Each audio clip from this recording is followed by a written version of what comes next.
The video of a white police officer forcibly pushing a black teenage girl to the ground that's gone viral has sparked national outrage. Many see it as the latest example of excessive force by police.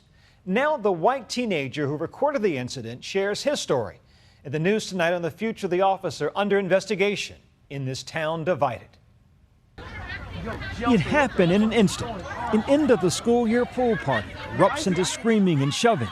The latest fuel in America's lingering fire over race and justice. 15-year-old Jajeria Becton, wearing the orange bikini there, thrown to the ground by a white officer. Seconds later, the situation escalates as Officer Eric Casebolt pulls out his service weapon, pointing it at two other unarmed teens who quickly run away.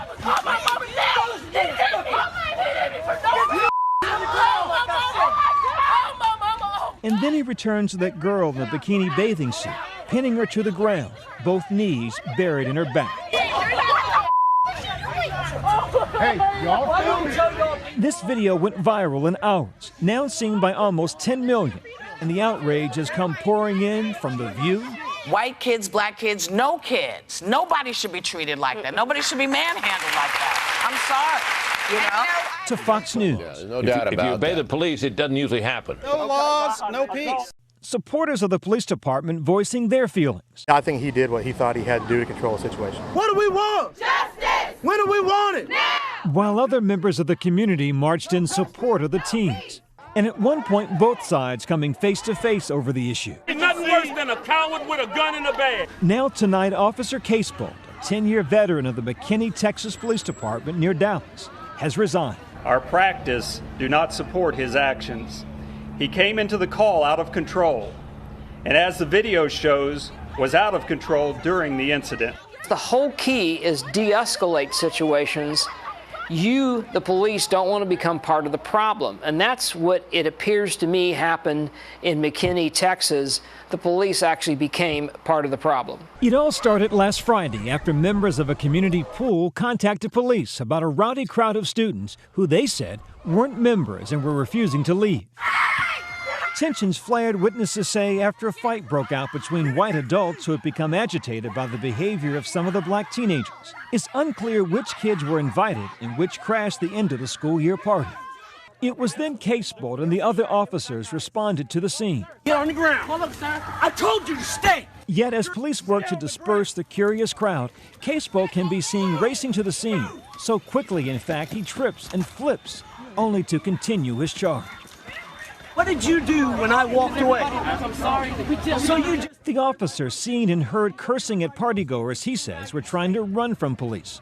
Don't make me around here with 30 pounds of goddamn gear on the sun because you want to screw around out here? And then Casebolt refocuses his attention back to Jajeria Becton. He told me to keep walking, and I kept walking, and then I'm guessing he thought we were saying rude stuff to him. And he shoved me in the grass, and he started pulling back of my braids. I just don't see in that scenario where the police were in harm's way or that the kids were harming anybody else. Behind the camera, 15-year-old Brandon Brooks capturing 7 minutes of chaos on his phone. He's just putting random black kids on the ground.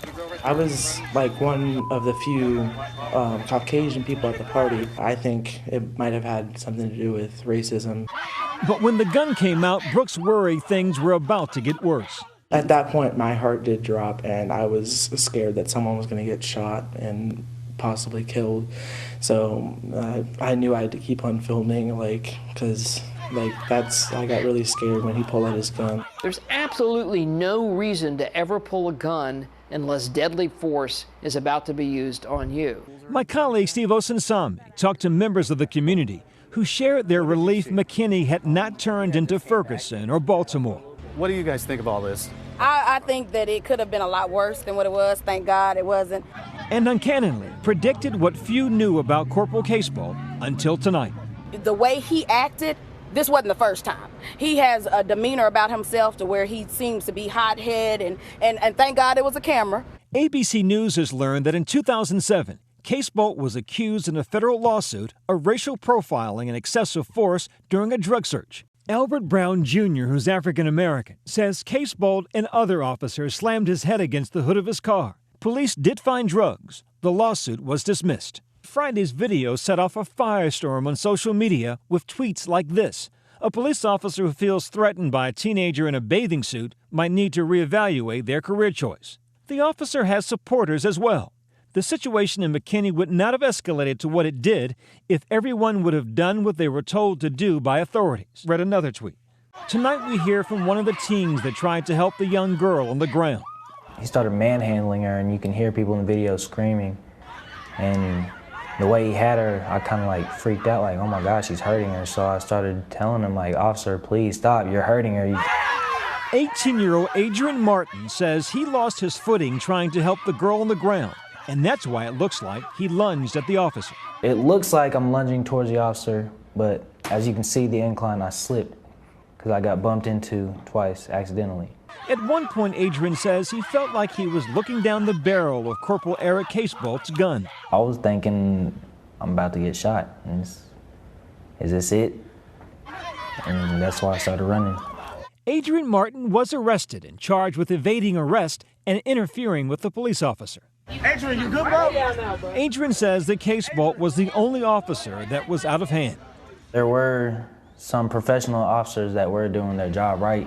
They were being respectful, but this one officer, he was taking it out of hand. He was real aggressive. And the McKinney police chief seems to agree. I had 12 officers on the scene. 11 of them did exactly what we would want them to do. And while watching the press conference about Officer Casebolt's resignation, Adrian learns all the charges against him have been dropped. That case has been dropped. Yes. Good. Honestly, I'm just really happy. I'm ready to move forward. Another flashpoint endured. What fallout may follow.